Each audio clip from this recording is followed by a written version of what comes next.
Hello everyone. तो आज हम पढ़ेंगे बीए फोर्थ सेमेस्टर की सोशियोलॉजी समाजशास्त्र की यूनिट 4, यूनिट 3 और यूनिट जो बाकी यूनिट मैंने लिंक डिस्क्रिप्शन में दिया है, वहाँ जाके आप वो देख लीजिएगा। और यूनिट 4 में जितने भी टॉपिक हैं हम सबको कवर करेंगे, जैसे कि दहेज, घरेलू हिंसा, विवाह विच्छेद मतलब तलाक, और अंतरा तथा अंतर पीढ़ी में संघर्ष, वृद्धजनों मतलब बूढ़े लोगों की समस्या, इन सब टॉपिक को हम यूनिट 4 में कवर करेंगे। उसके एमसीक्यू क्वेश्चन, ठीक है। ये बीए फोर्थ सेमेस्टर के सोशियोलॉजी का है और इसके फर्स्ट टॉपिक है दहेज। दहेज के एमसीक्यू, दहेज के बारे में तो सब जानते ही हैं क्या होता है। उसके हम एमसीक्यू से रिलेटेड जितने भी एमसीक्यू हैं इस वीडियो में हम कवर करेंगे, ठीक है। तो फर्स्ट क्वेश्चन है, शारदा एक्ट कब पारित किया गया था? तो शारदा एक्ट हुआ था सन 1929 में पारित। ये दहेज से रिलेटेड एक्ट है, इसका नाम है शारदा एक्ट। ये हुआ था सन 1929 में पारित, ठीक है। नेक्स्ट क्वेश्चन है, क्वेश्चन नंबर 2, दहेज निरोधक कानून में संशोधन मतलब परिवर्तन कब किया गया था? ये हुआ था सन 1986 में। आंसर द, ठीक है। नेक्स्ट क्वेश्चन है, क्वेश्चन नंबर 3, भारत में दहेज निरोधक अधिनियम कब पारित हुआ था? तो ये हुआ था सन 1961 में। आंसर ब, संशोधन हुआ था 1986 में और ये पारित हुआ था 1961 में। नेक्स्ट क्वेश्चन है, क्वेश्चन नंबर 4, दहेज निरोधक संशोधित अधिनियम 1986 में के अंतर्गत दहेज लेने वाले को कितने वर्ष की कारावास की सज़ा मिलेगी? तो इसके अनुसार दहेज निरोधक अधिनियम जो संशोधन हुआ था उसके अनुसार 5 वर्ष की सज़ा मिलेगी, ठीक है, दहेज लेने वाले को। नेक्स्ट क्वेश्चन, क्वेश्चन नंबर 5, दहेज का कारण नहीं है सामाजिक प्रथा, ये भी कारण है। झूठी प्रतिष्ठा, ये भी कारण है। आर्थिक तंगी, ये भी दहेज का कारण है। जाति व्यवस्था, ये दहेज का कारण नहीं है, ठीक है। तो आंसर होगा द, जाति व्यवस्था। नेक्स्ट क्वेश्चन, क्वेश्चन नंबर 6, दहेज निरोधक संशोधन अधिनियम 1984 भारत में कब लागू हुआ? तो ये हुआ था 1984 वाला, ठीक है, ये हुआ था 1985 में, सन 1985। आंसर बा। नेक्स्ट क्वेश्चन, क्वेश्चन नंबर 7, दहेज वे संपत्ति है जो एक स्त्री विवाह के समय अपने साथ लाती है। ये कथन किसका है? ये है ब्रिटेनिका शब्दकोश का। आंसर सा, ब्रिटेनिका शब्दकोश का कथन है ये। नेक्स्ट क्वेश्चन, क्वेश्चन नंबर 8, दहेज उन्मूलन के लिए सही विकल्प चुनें। ऑप्शन है इसमें शिक्षा, कानून, समाज या उपयुक्त सभी। तो इसका आंसर है द, उपयुक्त सभी। नेक्स्ट क्वेश्चन, क्वेश्चन नंबर 9, दहेज प्रथा का क्या कारण है? ऑप्शन है इसमें कन्या का उच्च परिवार में विवाह, ये भी कारण है। कानून की शिथिलता, ये भी कारण है। परंपरा, हमारी संस्कृति, ये भी दहेज का कारण है। तो इसका आंसर है द, उपयुक्त सभी। नेक्स्ट क्वेश्चन, क्वेश्चन नंबर 10, दहेज वे संपत्ति है जो एक पुरुष विवाह के समय अपनी पत्नी या उसके परिवार से प्राप्त करता है। ये कथन किसका है? ये है चार्ल्स विनिक का। आंसर चार्ल्स विनिक का कथन है ये। नेक्स्ट क्वेश्चन, क्वेश्चन नंबर 11, विवाह से संबंधित ज्वलंत समस्या है, क्या है? प्रेम विवाह या बेमेल विवाह या अंतरजातीय विवाह या दहेज? तो ये दहेज जो है ज्वलंत मतलब बुरी समस्या है, दहेज। Answer the. Next question, question number 12, दहेज वे संपत्ति है जो विवाह के अवसर पर लड़की के माता पिता या अन्य निकट संबंधियों द्वारा दी जाती है। ये परिभाषा किसकी है? ये परिभाषा है फेयरचाइल्ड की। आंसर आ, किसकी? फेयरचाइल्ड की। Next question, question number 13, Bharat में दहेज निरोधक अधिनियम लागू हुआ था। कब लागू हुआ था? मतलब कहाँ लागू हुआ था? तो पूरे भारत में, समस्त भारत में लागू हुआ था दहेज निरोधक अधिनियम। नेक्स्ट क्वेश्चन, क्वेश्चन नंबर 14, दहेज निरोधक अधिनियम में कितनी धाराएं हैं? तो दहेज निरोधक जो अधिनियम है उसमें 10 धाराएं हैं। आंसर आ, 10। ये इंपॉर्टेंट क्वेश्चन है, ठीक है। और दहेज निरोधक अधिनियम जब लागू हुआ था वो वाला भी इंपॉर्टेंट क्वेश्चन है। नेक्स्ट क्वेश्चन, क्वेश्चन नंबर 15, यदि कोई व्यक्ति दहेज लेता है या देता है तो कितना जुर्माना लगाया जा सकेगा? कम से कम 15,000 का या 15,000 से दहेज के मूल्य तक, या जो दहेज का मूल्य है वही जुर्माना होगा, या अधिकतम 15,000 से दहेज के मूल्य तक। तो इसका आंसर है बा, 15,000 से दहेज के मूल्य तक जुर्माना लगाया जा सकता है। नेक्स्ट क्वेश्चन, क्वेश्चन नंबर 16, दहेज निरोधक अधिनियम में अपराध का संज्ञान लिया जाएगा? प्रथम श्रेणी मजिस्ट्रेट द्वारा या महानगर मजिस्ट्रेट द्वारा या उपयुक्त आवा दोनों या सत्र न्यायालय द्वारा? तो इसका आंसर है उपयुक्त आवा दोनों, प्रथम श्रेणी मजिस्ट्रेट द्वारा भी और महानगर मजिस्ट्रेट द्वारा भी। Next question number 17। वर्ष 2011 की जनगणना के अनुसार उत्तर प्रदेश में दहेज के कारण कितनी हत्याएं हुई हैं? तो इसका आंसर है 2322 हत्याएं हुई हैं उत्तर प्रदेश में दहेज के कारण। ठीक है, ये भी important question number 17। Next topic घरेलू हिंसा। घरेलू हिंसा के बारे में जो जानते हैं, जो घर पे रहकर महिलाओं पर जो हिंसा होती है। हिंसा मतलब एक प्रकार का उन पे मतलब क्या बोलते हैं उसको, हिंसा मतलब एक प्रकार का तोड़फोड़ करना। ठीक है, सब हिंसा में ही आता है, जुल्म करना, हिंसा मतलब जुल्म। ठीक है, नेक्स्ट क्वेश्चन नंबर 1। निम्न में से कौन सी घटना घरेलू हिंसा के अंतर्गत नहीं आती है? पत्नी को पीटना, ये भी घरेलू हिंसा के अंतर्गत आता है। डाकुओं द्वारा परिवार में महिला की हत्या, ये नहीं आता है घरेलू हिंसा के अंदर। पुत्र वधू को मारना, ये भी घरेलू हिंसा है। भाई भाई में मारपीट, ये भी घरेलू हिंसा है। ठीक है, नेक्स्ट क्वेश्चन नंबर 2। घरेलू हिंसा अधिनियम कब पारित हुआ था? घरेलू हिंसा को रोकने के लिए सरकार द्वारा अधिनियम कब पारित किया गया? तो ये हुआ था 2005 में, सन 2005 में। ये मोस्ट इंपॉर्टेंट क्वेश्चन है। ठीक है, आंसर सा। Next question number 3। Suppression of immoral traffic on women and girls act कब पारित हुआ था? तो ये पारित हुआ था सन 1956 में। ये भी इम्पोर्टेंट क्वेश्चन है। ठीक है, 1956 में पारित हुआ था ये act. Next question number 4। Bharat में राष्ट्रीय महिला आयोग की स्थापना की गई थी, कब की गई थी? सन 1992 में। राष्ट्रीय महिला आयोग की वो स्थापना कब हुई? सन 1992 में। ये भी मोस्ट इंपॉर्टेंट क्वेश्चन है, ये डेट वाले सारे इंपॉर्टेंट होते हैं। सन 1992 में हुई थी राष्ट्रीय महिला आयोग की स्थापना। Next question number 5। निम्न में कौन सा कार्य घरेलू हिंसा के अंतर्गत आता है? मारपीट करना भी घरेलू हिंसा है, शोषण करना भी घरेलू हिंसा है, उत्पीड़न करना भी घरेलू हिंसा है। द उपयुक्त सभी, आंसर द।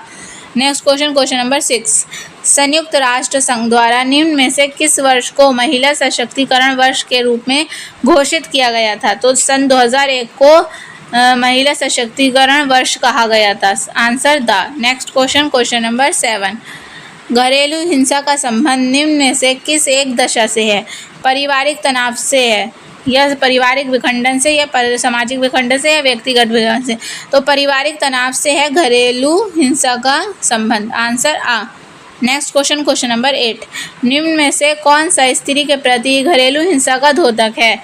मनोवैज्ञानिक दुर्व्यवहार, शारीरिक दुर्व्यवहार, या यौन दुर्व्यवहार, या उपयुक्त सभी? तो ये सारे ही जो दुर्व्यवहार हैं, मनोवैज्ञानिक मतलब मानसिक रूप से, शारीरिक दुर्व्यवहार मारपीट करना, यौन दुर्व्यवहार, ठीक है, ये सभी उपयुक्त सभी ही स्त्री पर घरेलू हिंसा के द्योतक हैं। Next question number 9।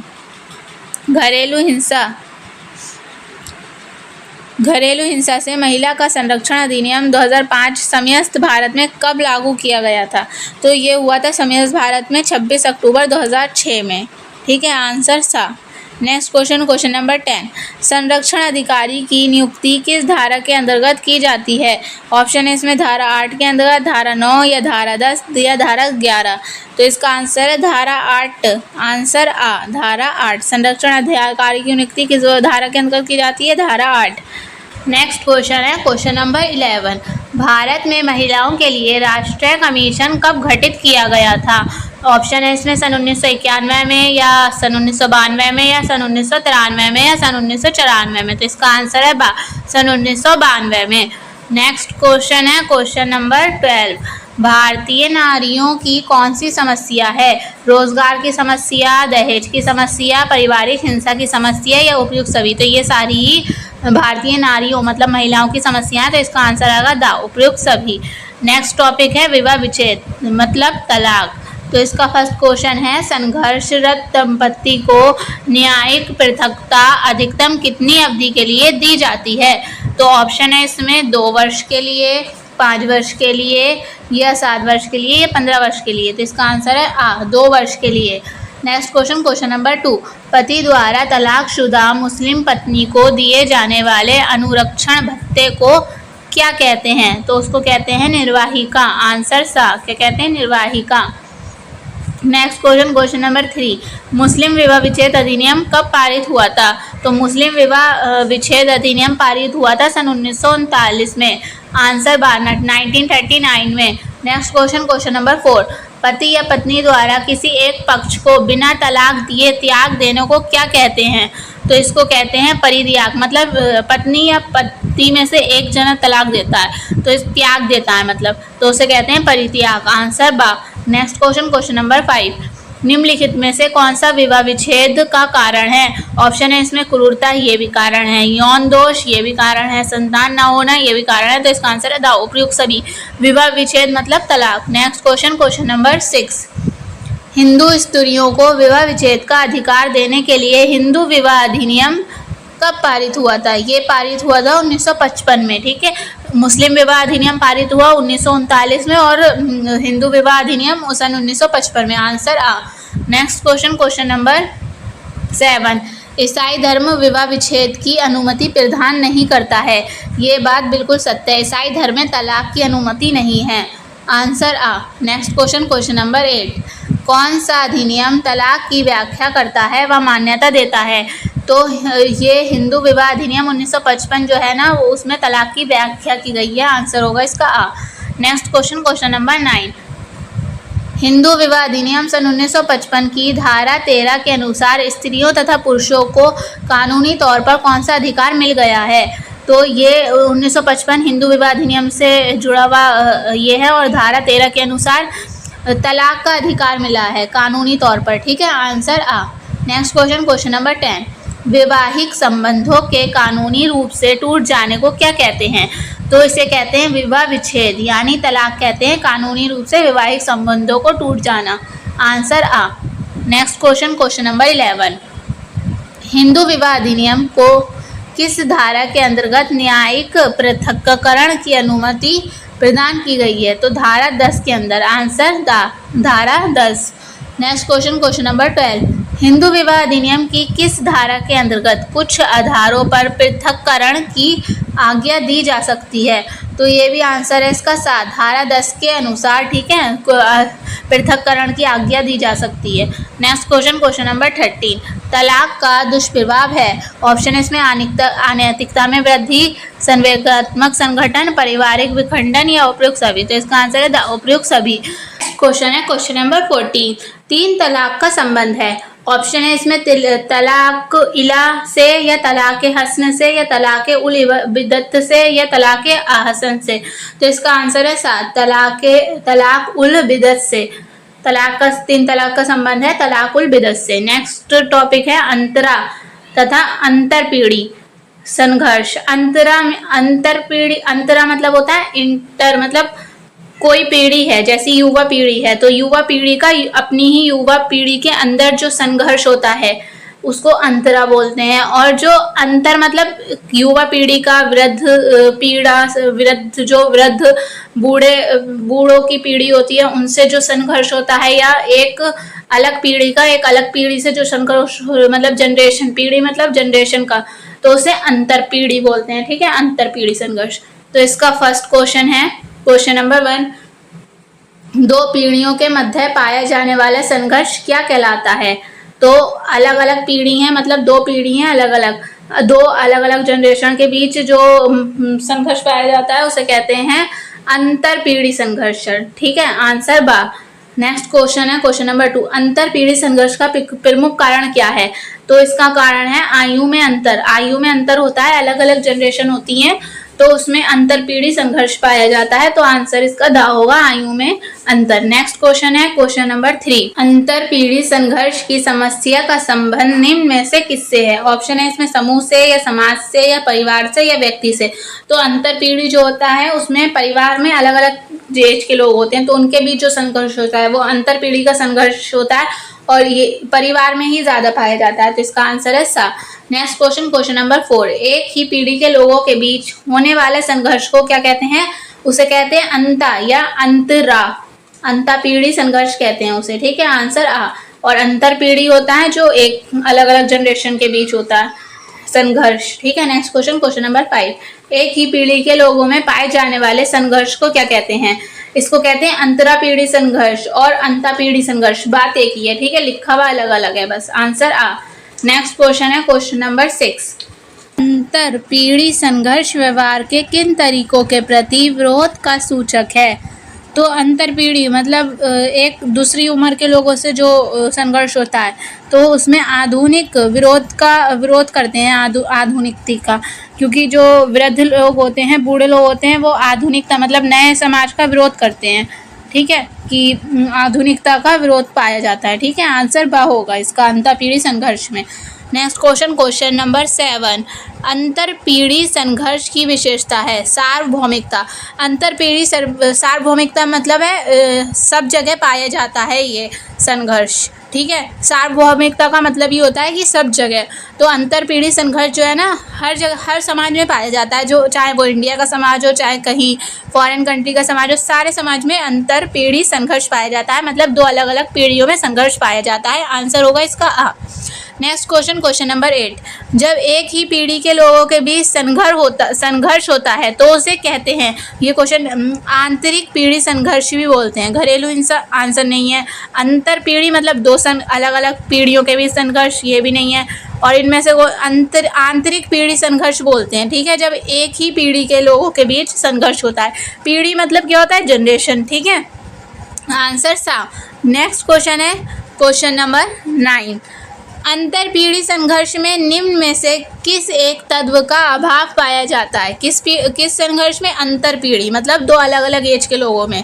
सामाजिक विखंडन का, या सामाजिक अनुरूपता का, या पारिवारिक विखंडन का, या व्यक्तिगत विखंडन का। अभाव मतलब होता है कि वो चीज़ नहीं पाई जाती है, तो सामाजिक अनुरूपता नहीं पाई जाती है अंतरपीढ़ी संघर्ष में, ठीक है। आंसर बा। सामाजिक विखंडन भी पाया जाता है, पारिवारिक विखंडन भी पाया जाता है, विखंडन तीनों पाए जाते हैं, ठीक है।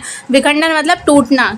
हम अंतरपीढ़ी संघर्ष मतलब संघर्ष है तो टूटना तो होगा ही, तो विखंडन मीन्स टूटना, ठीक है। तो ये सारी चीज़ें तो पाई जाती हैं, पर इसका अभाव होता है सामाजिक अनुरूपता का, ठीक है। Next question, question number 10। अंतरपीढ़ी संघर्ष मतलब पीढ़ी के अंदर ही, मतलब एक ही पीढ़ी के लोगों का संघर्ष की विशेषताएं क्या है? मूल्यों में संघर्ष, ये भी विशेषता है। वैचारिक मतभेद, एक ही पीढ़ी के लोगों के भी विचार अलग अलग होते हैं, ठीक है। अगर एक ही जनरेशन के लोग हैं, उनके अंदर भी अलग अलग टाइप के विचार होते हैं। हमारी सोच अलग है तो सामने वाले की सोच अलग है, ठीक है। तो वैचारिक मतभेद पाया जाता है। पारस्परिक विश्वास की कमी भी पाई जाती है, तो इसका आंसर होगा द उपयुक्त सभी। क्वेश्चन है क्वेश्चन नंबर 11। निम्नलिखित में से कौन सा कारण अंतरपीढ़ी संघर्ष के लिए उत्तरदायी है? अंतर मतलब अलग अलग जनरेशन में संघर्ष, ठीक है। तो सामाजिक परिवर्तन भी उत्तरदायी है। संयुक्त परिवार का विखंडन मतलब जो संयुक्त परिवार, जॉइंट फैमिलियों का विखंडन, टूटना, वो भी ये उत्तरदायी है। पाश्चात्य शिक्षा, ये भी उत्तरदायी है, तो इसका आंसर होगा द उपयुक्त सभी। Next question, question number 12। निम्नलिखित में से कौन सा अंतरपीढ़ी संघर्ष का कारण नहीं है? ऑप्शन है इसमें तीव्र परिवर्तन, ये भी अंतरपीढ़ी संघर्ष का कारण है।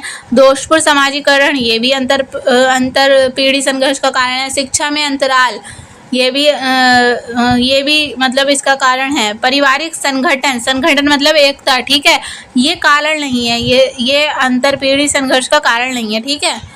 तो इसका आंसर होगा द पारिवारिक संगठन। नेक्स्ट टॉपिक है वृद्ध जनों की समस्या। वृद्ध मतलब बूढ़े लोगों की समस्या, ठीक है। तो इसका फर्स्ट, वृद्ध जन मतलब वृद्ध लोग होते नहीं है, बूढ़े लोग, ज़्यादा एज के लोग, उन्हें कहते हैं वृद्ध जनों की समस्या, वृद्ध जन कहते हैं, ठीक है, वृद्ध लोग।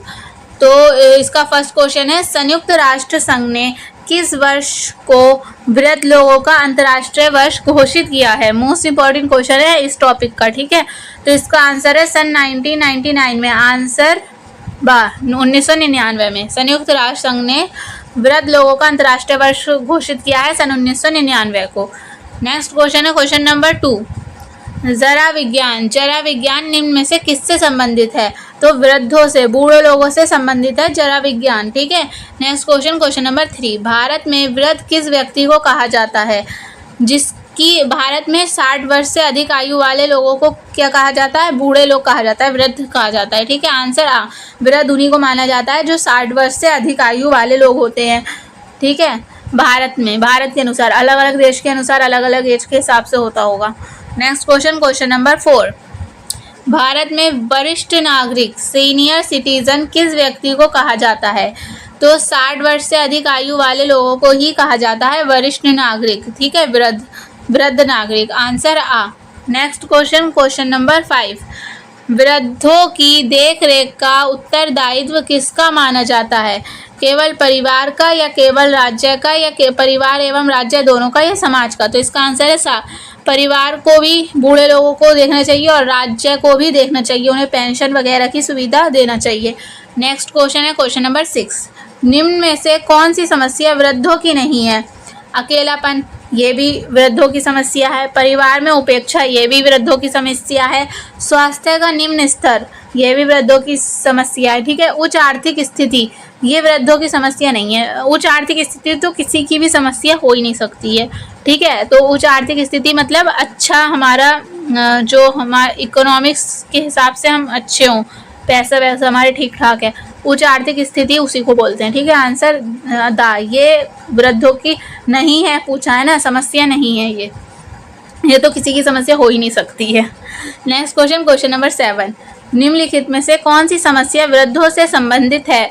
ऑप्शन इसमें अकेलापन, हाँ ये भी संबंधित है। परिवार में उपेक्षा, उपेक्षा मतलब हो नहीं जाते हैं बूढ़े लोगों की, कोई नहीं सुनता, उनको अकेलापन महसूस होने लगता है, तो ये परिवार में बुराइयां भी होती हैं थोड़ी बहुत, तो इसको कहते हैं, ठीक है। खराब स्वास्थ्य है, ये भी बूढ़ों की समस्या है, तो इसका आंसर है द उपयुक्त सभी। नेक्स्ट क्वेश्चन है क्वेश्चन नंबर 8, भारत में वरिष्ठ नागरिक हेतु न्यूनतम आयु क्या है?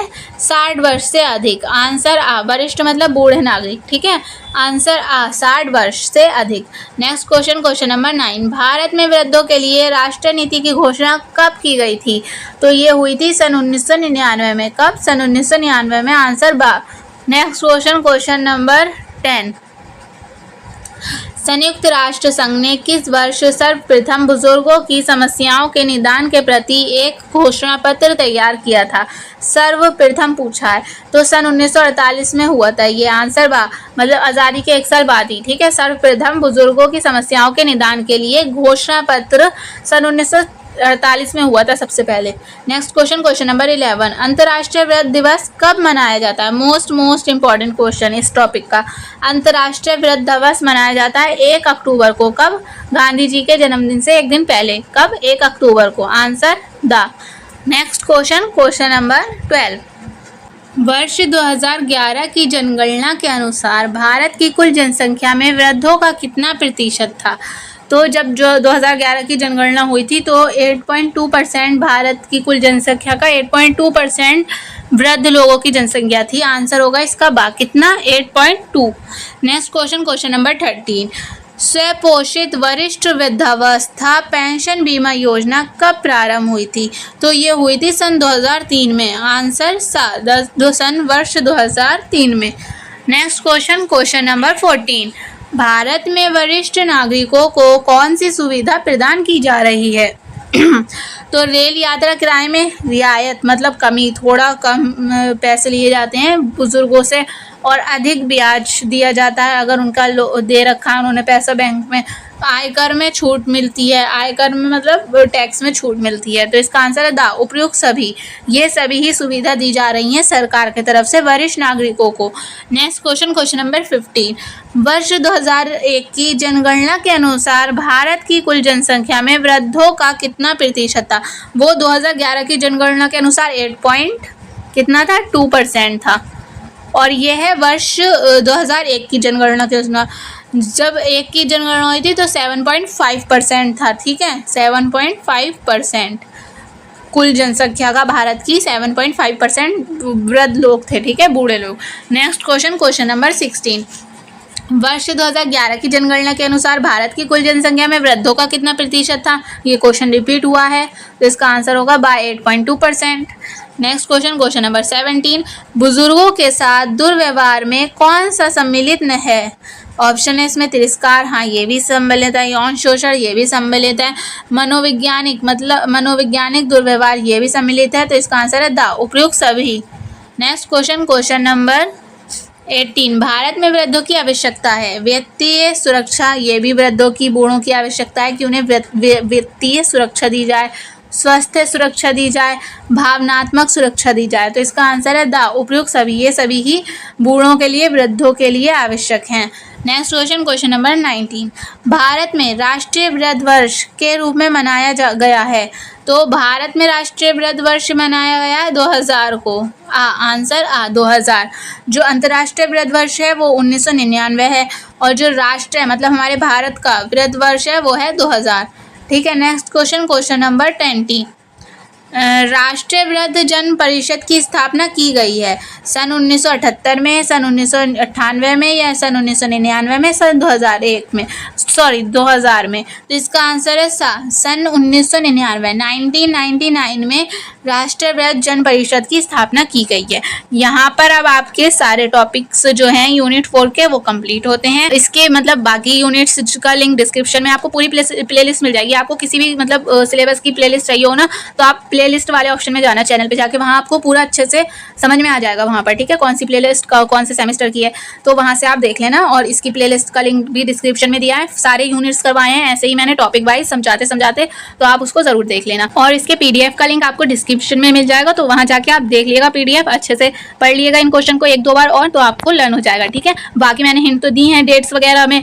राष्ट्रीय वृद्ध वर्ष 2000 में जब आप कंपेयर करा करो एक डेट को दूसरी डेट से। अंतर्राष्ट्रीय वाला 1999 में मन रहा था, और ये राष्ट्रीय वाला कब मन रहा है, वृद्ध दिवस 2000 में। तो कंपेयर करने से जल्दी डेट्स याद होती हैं, 2 डेट्स को कंपेयर करने से। ठीक, और चैनल को सब्सक्राइब जरूर कर देना, और लाइक कर देना या डिसलाइक कर देना, पर रिएक्ट जरूर करना। अगर अच्छी लगी हो वीडियो तो लाइक ही करना। ठीक है, थैंक यू फॉर वॉचिंग।